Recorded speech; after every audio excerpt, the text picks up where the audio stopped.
il cervo e la cerva ritornano poi in tutta l'iconografia degli antichi veneti, dal Coperchio, dalla Situla Benvenuti alle altre situle, perché la cerva è una delle rappresentazioni della grande dea. Che cos'è la grande dea? È è un culto che hanno avuto gli uomini e le donne preistoriche ed è rimasto nelle sue diverse forme fino appunto a tempi molto recenti, perché questa si modifica. Che cos'è la grande dea? È semplicemente la presenza della vita in ogni cosa ed è essa stessa divina. Cioè il fatto di pensare la vita è divinità. La cerva che partorisce e ancora questa presenza della partoriente nel bisonte, rappresentato nelle grotte di Cro-Magnon, parallele dello stesso periodo, proprio perché il bisonte ha una gestazione di 9 mesi, avvicina questo alla donna, la donna che partorisce e che è quindi divina proprio perché crea. La donna datrice di vita quindi è associata alla cerva da un lato e associata anche al serpente, il serpente che si trova nelle spirali, nei meandri. Perché il serpente? Perché il serpente muta, cambia la pelle, entra in un'altra dimensione di vita, si rigenera, cambia la pelle e in questo modo cambia anche la sua stessa dimensione, da decaduta a dimensione di materia rinata, rivivificata, rigenerata appunto dall'acqua. Le Veneri del Paleolitico che noi conosciamo sono due, quella di Windelorhof in Austria e quella di Savignano. Quella di Savignano, quella di Windelorhof ha una testa tutta a punzoni, quella di Savignano ha una testa a punta. La testa a punta è il simbolo dell'uccello, della dea appunto datrice di vita che ha questa dimensione antropomorfica simile alla dea uccello. Quindi al danzatore cervo, alla cerva si associa anche l'uccello e il serpente. Questo lo troviamo nelle incisioni rupestri, lo troviamo nelle statuette fittili, però del VII millennio, da quando l'uomo comincia a fare appunto la terracotta, proprio come il famoso forno che sta cuocendo là. E per quanto riguarda la nostra regione, la grotta vicina a quella di Fumane, anche se non abbiamo testimonianze di culto, però di presenza antropica sì, è la grotta del Broglion e prima ancora di San Bernardino, Mossano e Sossano. E siamo sempre intorno ai 40.000 anni fa. Lentamente disegno i ghiacci si ritira, 18.000 anni avanti Cristo, la fine dell'ultima glaciazione. E in questo periodo comincia a crearsi quel che è il paleoalvei dei fiumi, dal Medo Arcus a quello che veniva chiamato la Tesis e a quello che veniva chiamato Eridanio o Po. Quindi in questi fiumi si va a creare insediamenti fitticoli. Siamo ormai nell'età tardo neolitico e del bronzo antico. E in questo periodo da un lato si crea i villaggi, dall'altro si crea i santuari. I santuari sempre lontani dal centro abitato. Il centro abitato aveva la sua conformazione e probabilmente dentro il centro abitato la Gimbutas parla di case santuario dove si praticava l'arte femminile della tessitura e anche della filatura e della scrittura. In queste che erano le case santuario, per cui case dentro le case, lì si praticava il culto, ma quei luoghi di culto dove avveniva il miracolo, avveniva quell'evento appunto di trasformazione immediata ed evidente della natura, era in un posto lontano e vicino alle sorgenti, alle polle sorgive, oppure nei pressi delle foci. Medoacus per Strabone era la foce dell'attuale Brenta ed era a Padova. A Padova abbiamo due santuari, uno nel Medoacus Minor, Lozzo, l'altro nel Medoacus Maior che è Altichiero. E qua siamo nel VI secolo. Prima di tutto però il tempio santuario più antico, il santuario si distingue dal tempio perché è il luogo dove avvengono proprio le trasformazioni della vita, la rigenerazione del corpo, non è solo il luogo dove si dorme, è anche il luogo dove il corpo si rigenera.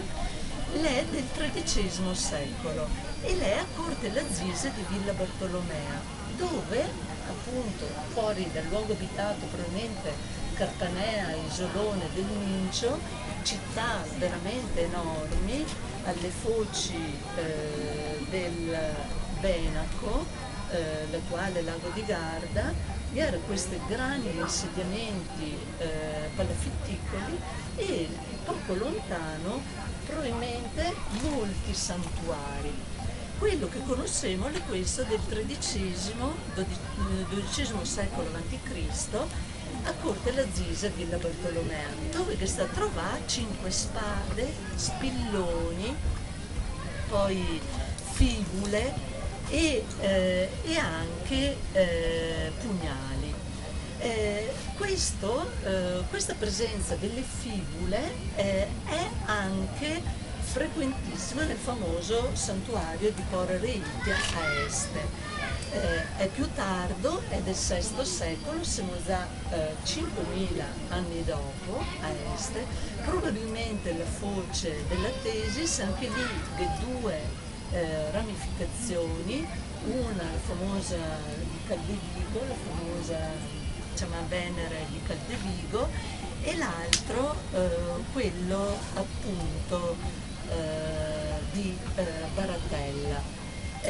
Il sito Baratella è così ma in realtà era alla foce del fiume Adige.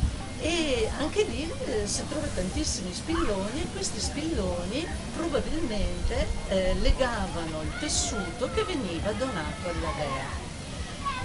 La dea non ha una figura ben precisa, non ha un'immagine, proprio perché la dea è l'acqua, è la stessa acqua, per cui non è una rappresentazione, una iconografia della Pora Reitia. Lo stesso termine poros in greco vuol dire passaggio, luogo di transito, il guado, no? Il passaggio di vita ma anche di sponda. E questo veniva ad essere sottolineato dal nome Pora Eridia Rect, che vuol dire nell'indoeuropeo ancora la rettitudine, ciò che è retto, ciò che dà il dritto, la retta via, e sicuramente aveva a che fare anche con il diritto. Nel santuario venivano anche sanate le contese e quante discussioni potevano nascere all'interno della comunità. Quindi una continuità dagli insediamenti palafittipoli, già che comincia a essere documentata nel 5000 a.C., fino al III secolo d.C., della presenza degli uomini delle comunità nella pianura planiziale o nella endolaguna, perché era proprio una laguna interna questa del Veneto, e accanto ai grandi insediamenti la presenza dei santuari. Nei santuari che cosa c'era? Probabilmente potremmo solo ipotizzare. Ipotizzare che all'interno del recinto studiato e visto dagli archeologi sia nel sito Baratella sia a San Pietro Montagnon, ora a Montegrotto Terme, dentro il recinto probabilmente vi era un albero, o forse più alberi, l'albero sacro. Nel tempio di Dodona, che è nell'Epiro, se non nel IV secolo d.C., Erodoto racconta che due colombe partite da Tebe le si appoggià su questa quercia di Dodona e con voce umana le aveva chiesto che fosse costruito il tempio attorno alla quercia. La quercia era il luogo divino dove Dodona, la Pizia appunto dell'Epiro, interpretava la voce degli dei attraverso lo stormire delle foglie. E questa presenza dell'albero, secondo la mia interpretazione, è certa dentro il recinto di San Pietro Montagnon del sito Baratella a est. Perché? Perché tutte le laminette votive e gran parte delle statuette in bronzo legava il foro per essere appese. Quindi sicuramente andavano appese, alcune venivano infissate sulla pietra e lì il donatore metteva la sua iscrizione, ma moltissime venivano appese all'albero sacro, che poteva essere una quercia ma poteva essere anche un olmo. L'olmo è considerato sacro dai latini come anche dagli antichi. Vi avevo portato anche il testo di Virgilio nelle Bucoliche, e dice chiaramente nella prima egloga: qui tra i fiumi di sempre e le sorgenti sacre prenderai il fresco e l'ombra. Di qua la siepe, quella di sempre, sul limite vicino, dove le api iblei succhiano il fiore del salceto, ti sedurrà col suo sussurro ad abbandonarti al sonno. Di là, sotto l'alta rupe, canterà il vento il potatore, e intanto, nelle rauche colombe che tu ami, nella tortora in cima all'alto olmo, cesserà il suo pianto. Quindi un albero sacro dentro il recinto e la presenza anche di fuochi dentro il recinto, perché c'erano le libagioni e probabilmente di animali di piccolo taglio che sono stati trovati ossicini, di anatre, ma anche pesce. Quindi la libagione faceva parte della festa, del rito sacro, oltre che il dono di tessuti, di laminette votive che venivano attaccate all'albero. Anche qua c'è un rito nordico delle fanciulle che camminano verso il santuario di Brigida, che è la dea corrispondente a Demetra, appunto, che presiede al parto, e offrono lembi del loro vestito in tessuti lasciati sul verde, come per lasciare quella parte di sé di cui vogliono appunto liberarsi. Il disco di Montebelluna, che trovate qua se volete vedere, eccolo qua, pagina 36, è stato trovato in provincia di Treviso, quindi un'area pedemontana, nell'Ottocento, ed è conservato nel museo trevigiano e rappresenta una sacerdotessa con a fianco gli animali. Gli animali che sono un cane, un lupo e un uccello acquatico. La divinità femminile è anche sempre associata agli animali. Pensiamo alla Hotneteron, quella divinità greca che sapeva comandare appunto agli animali feroci come i leoni, e come la sacerdotessa sa amansire i lupi, perché la dea sapeva il linguaggio degli animali, e sapendo il linguaggio degli animali faceva convivere, come diceva Strabone, le cerve con i lupi. Nella foresta planiziale veneta l'ambiente acquatico favoriva la condivisione e la convivenza proprio per l'amenità dei luoghi e per la possibilità anche di reperire cibo in quantità senza dare problemi ad alcuno. Adesso arriviamo a un punto di passaggio. Se voi avete notato, ho parlato degli antichi, del culto, ma poco dei veneti, perché i veneti solitamente vengono ad essere definiti come tale dall'8-9 secolo avanti Cristo e appena dopo l'età del ferro. Però per quanto ci riguarda come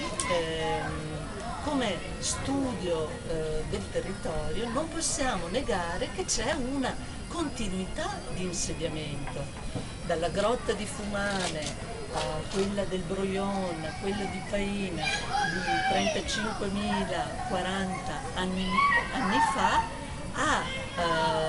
al X millennio avanti Cristo non ci può essere un'interruzione. C'è una continuità e una convergenza di popoli che sicuramente contraddistingue il Veneto.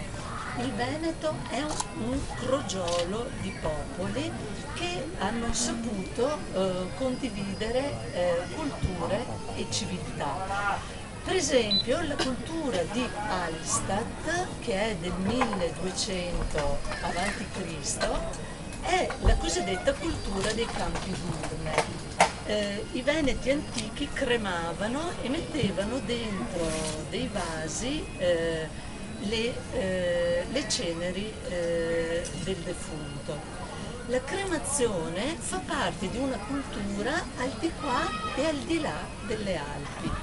E lo studioso Ernest Wagner l'ha definita civiltà di Hallstatt, che va dal 1200 al 900 avanti Cristo, contraddistinta dalla cremazione e anche da questa dalla presenza naturalmente diffusa del bronzo.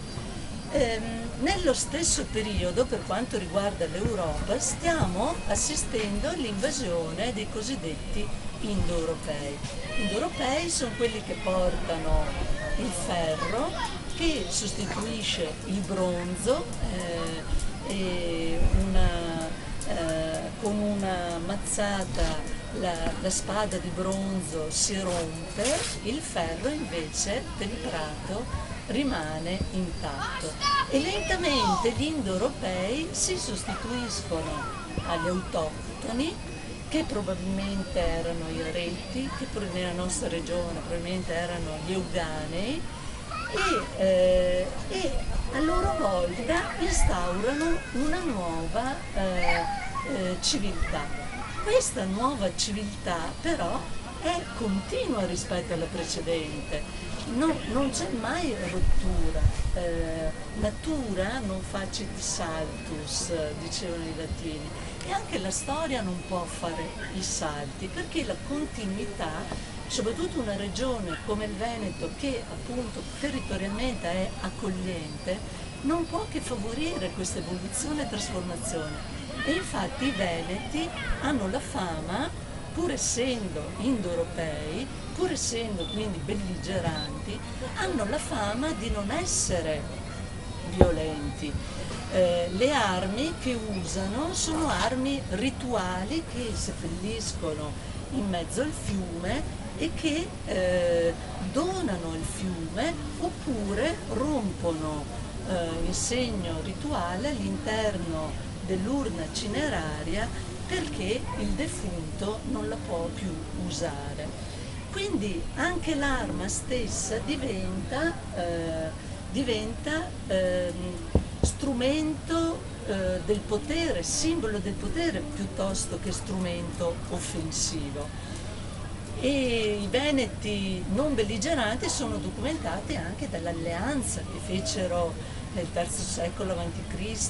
con i Romani per sconfiggere Annibale, e poi con Mario per sconfiggere i Cimbri nel II secolo a.C.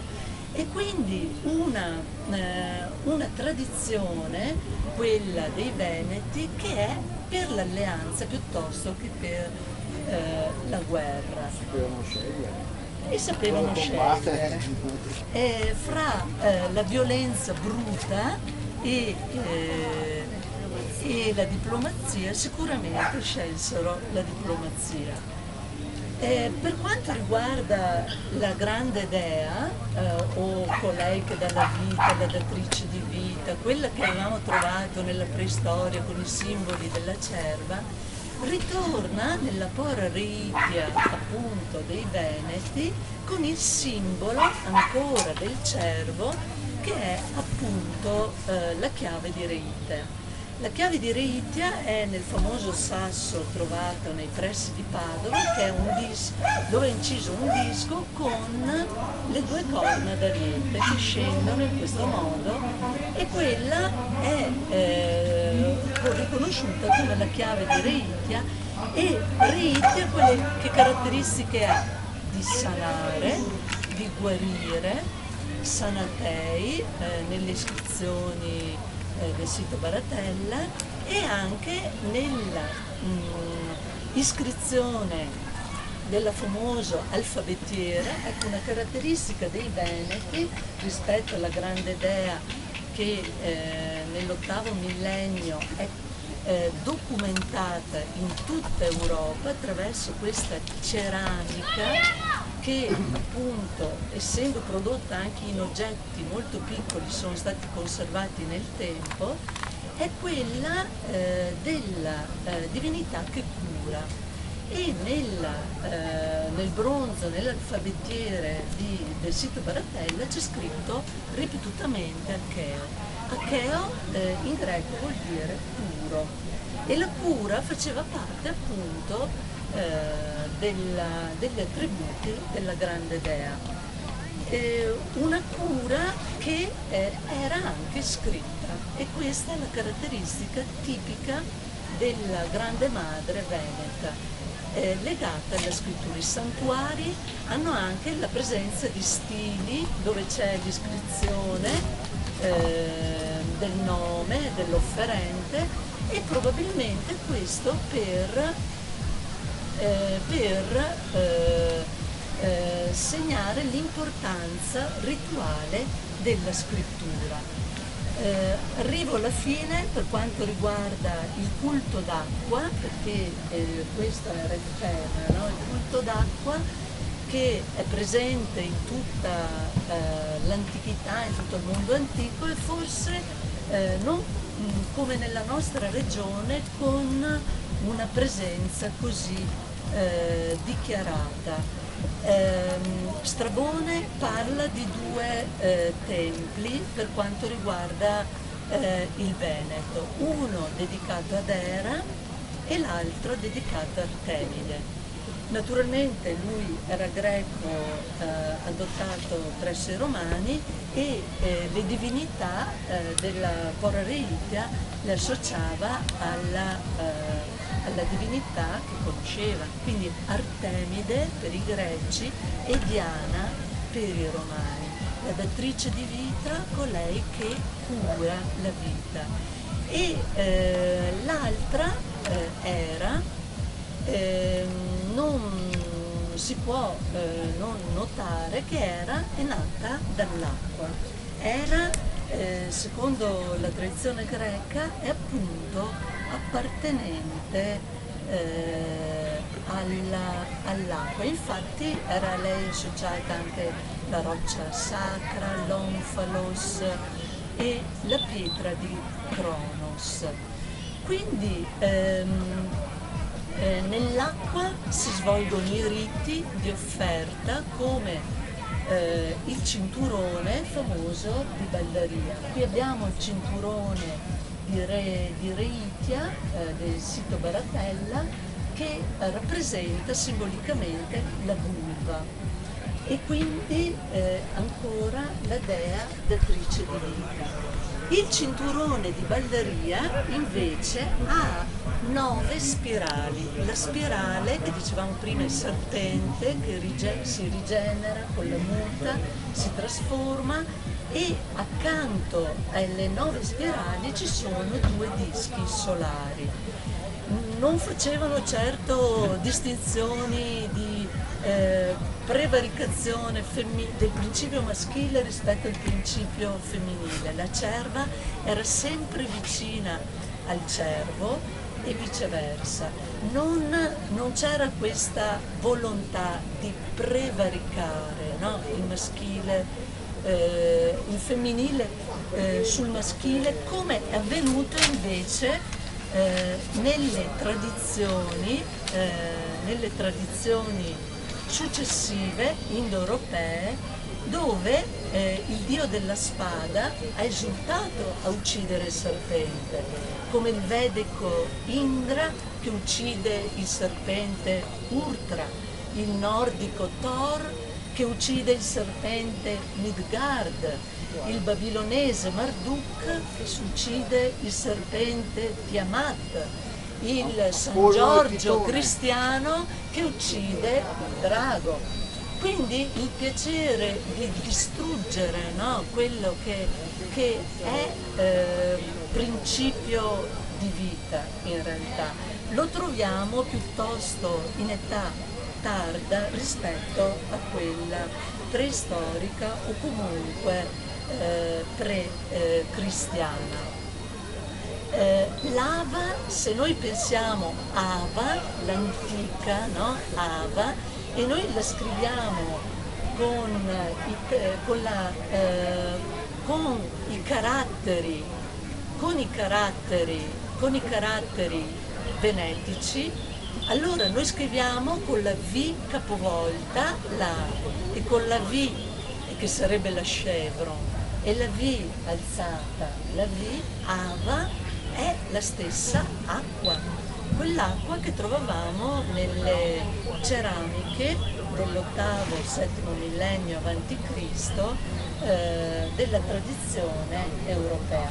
Quindi l'Europa antica è legata al culto femminile e questo culto femminile speriamo possa ritornare anche con le feste come quella di Medoacus. Grazie.